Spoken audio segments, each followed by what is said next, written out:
कोल्हापूर शहर उपनगर तसंच ग्रामीण भागात तरुणांमध्ये रील्सच्या माध्यमातून एकमेकांना खुन्नस देण्याचे प्रकार वाढलेत. यातून तेढ निर्माण होऊन कायदा आणि सुव्यवस्थेचा प्रश्नही निर्माण होण्याची शक्यता असते. त्यामुळे पोलीस अधीक्षक योगेश कुमार गुप्ता यांच्या सूचनेनुसार जिल्ह्यातील सर्वच पोलीस सध्या अलर्ट मोडवर काम करत आहेत.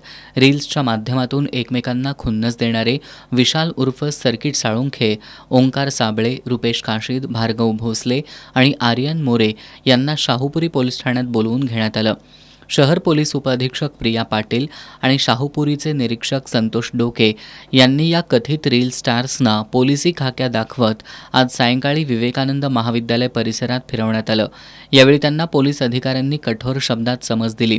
शाहूपुरी पोलीस ठाण्याच्या गुन्हे शोध पथकातील पोलीस उपनिरीक्षक आकाश जाधव, अंमलदार सुशीलकुमार गायकवाड, मिलिंद बांगर, महेश पाटील, सनीराज पाटील, भैरू माने, बाबा ढाकणे, राहुल पाटील, अमोल पाटील यावेळी उपस्थित होते.